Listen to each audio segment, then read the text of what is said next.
Hi Virgo, kumusta po kayo? Hello po mga ating mga dude, divine messages, Holy Angels, Holy Spirits, divine messages, guardian spirits, ancestors. Mensahe po para sa mga Virgo, October 19, 2023. October 19. A new adventure awaits you. Wow, napaka-positibo po niyan.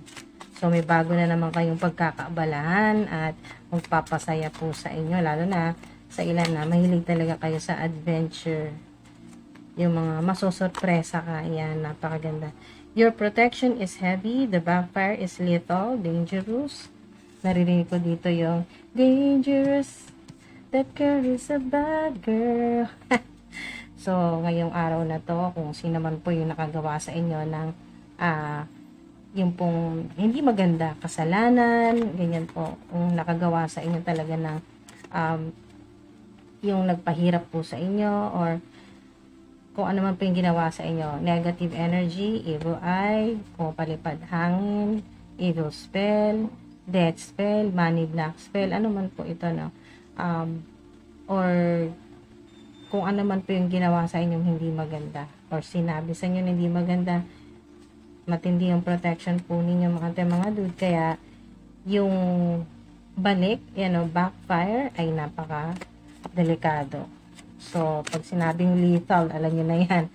So maaring yan ay mas matindi pa sa pinagagawa sa inyo.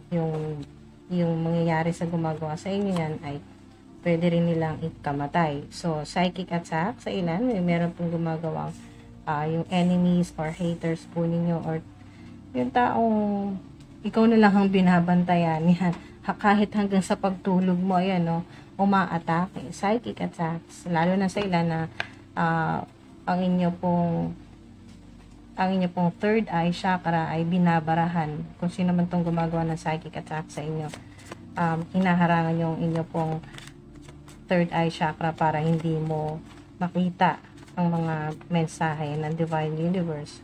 Parang ang ilan ay dito sa psychic attacks ay gustong agawin kung ano yung magical powers o psychic ability mo, pero hindi nga pwede kasi iniisip pa lang niya, bumabalik na agad sa kanya. Lethal, dangerous sila. So yun po, ano man po yan, yung pong psychic attacks ay hindi talaga magtatagumpay yan. Lalo na ilan po sa inyo nakikita ko na hindi ka man pala simba, ay paladasal ka talaga. Yung talagang hindi natatapos ang maghapon na hindi ka nakikipag-usap kay God, sa divine universe, kay Jesus Christ, sa mga guardian spirits mo, sa mga angels, lalo na sa mga naniniwala sa mga anghel, sa mga angels o archangels, at sa inyong mga ancestors. Kaya wala yung psychic attack na yan. Sila ang aatakihin. Sila ang aatakihin dahil napakatindi ng protection po ninyo. Your protection is heavy, the backfire is lethal. Wow. You are God's champion, chosen one, di ba? Sobrang synchronized. Hindi nakapagtaka. Kaya nga kayo naatake ng mga ganito eh. Kaya kayo pinag-initan ng mga demonic entities, ng mga enemies, sa mga haters na nagpapadala pa ng mga demonic entities, evil energy. Kahit sa panaginip mo ay talagang ginugulo ka. Dahil nga chosen one, kaalam nila yan, bago hindi sila magkakandara pa at hindi manggagalaiti kung hindi ikaw chosen one. Pinili ka ni God, pinili ka ng mga ancestors mo para gawin yung mission mo dito sa planet Earth. So, yan po mga dude, sign na chosen one kayo. Enemies trying to block your path, superpowers or gifts, diba? Ito yun, sinabi kanina ng guardian spirits ko. Ito yun, diba? Talagang hinaharangan yung inyo pong third eye chakra, yung crown chakra, yung kung ano man po yung spiritual gift po ninyo, yung magical powers o superpowers po ninyo, yung path na sinasabi dito, yung block, enemies trying to block your path, ibig sabihin yung path po ninyo, yung life purpose po ninyo, hinaharangan nila yan para hindi mo magawa.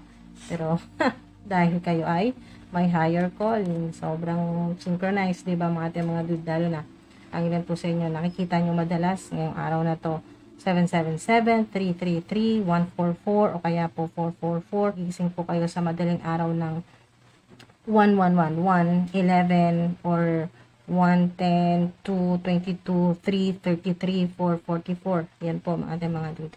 Sign po na reading mo to at ikaw to. Higher calling, confirmation, big mission, shaman or healer. Maaaring mga ancestors po ninyo kaya matindi yung protection. Heavy protection. Kaya po matindi yung protection po ninyo. Yung backfire and talagang sobrang dangerous talaga ng backfire. Yung pagbalik sa kung anong ginagawa sa inyo, napakatindi, pwedeng ikamatay nila yan kung hindi sila titigil. So, yung psychic attack na mga kung ano nang ginagawa sa inyo, kung mga kamalasan or yung ginagawa po sa inyo, sa kanila po yan, hindi nyo nararanasan yan. Kung maranasan nyo man yan, ay kumbaga napakahina lang.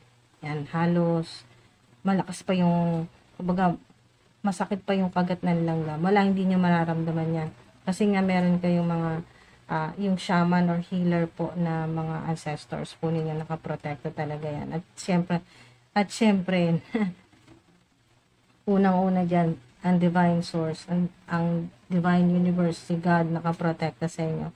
Yan na meron kayong big mission, earth angel, light worker, starseed, seer, ang ilan po sa inyo. So, confirmation yan. Reverse magic, spell works, ayan o, diba? Confirmation nito, reverse magic. Kahit hindi mo gawin, yung mga ancestors mo ay ibabalik yan sa kanila. Kung sino man gumagawa sa inyo. Spell works. Nakita ko rin dito sa spell works ay madali rin sa'yo na mag-manifest kasi yung money spell naman yung ginagawa mo. Abundance spell naman or manifestation. Affirmation. So, wow, napakagandang mensahe sa ilan na nakita ko dito, hindi ka naman takot sa mga psychic attack, sa mga kontrabida sa buhay mo dito sa physical realm, sa mga humaharang sa success o sa mga adventures mo sa buhay. Ayan. So, hindi ka natatakot. Nakikita ko dyan, walang takot. Kasi alam mo na wala ka namang ginagawang masama. Wala ka namang ginugulo. So, ba't ka matatakot? Wala kang pakialam sa mga enemies, haters. Nakikita ko dyan. So, ask for your needs to be met, God, and the angels can come to your aid only if you make a free will choice to be helped.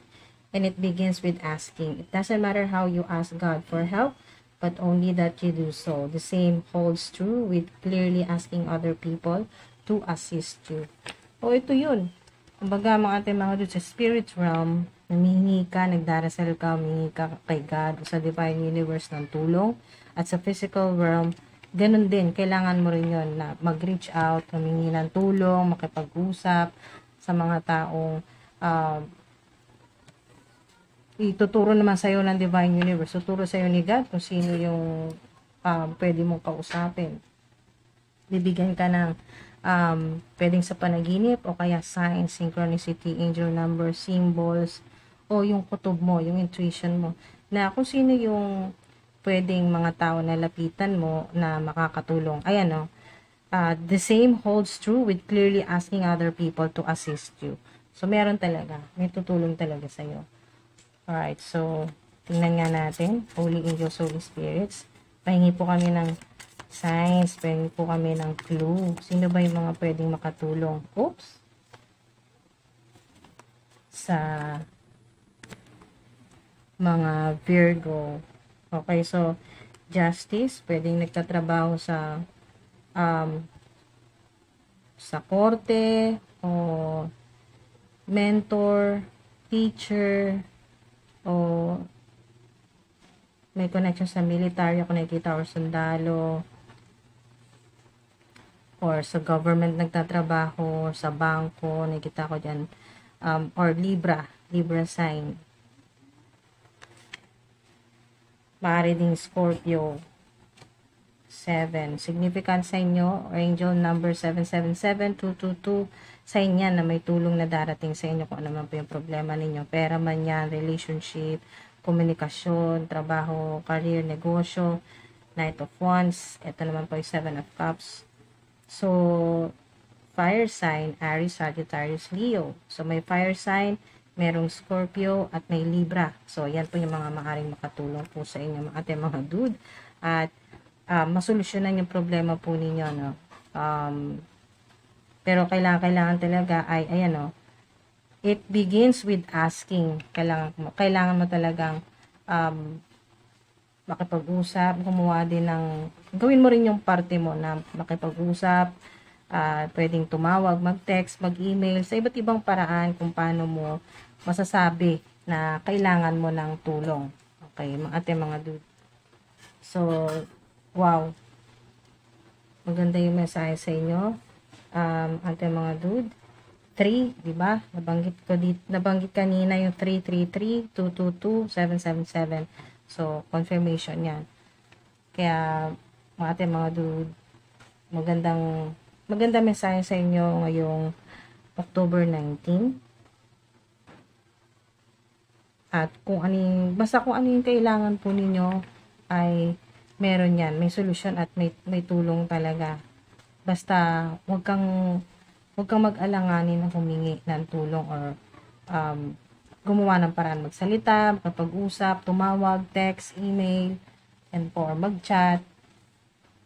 So, magkakaroon ng justice. Kung ito yung sign na kung meron pong umaagrabyado, may nanggugulo sa inyo, pwedeng psychic attacks, okay, may spiritual battle o spiritual warfare. Kung ano man ito, nakikita ko dito, may ancestor ka na lumalaban para sa iyo. Hindi na kailangan lumaban. Sila na yung nakikipaglaban. Wow. Sa spirit realm yan. Okay, so, wow. Spirit warrior.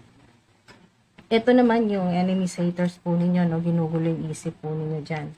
Pwedeng sa panaginip, o kaya yung inyo pong, yung isip po ninyo, no? Para maguluhan ka.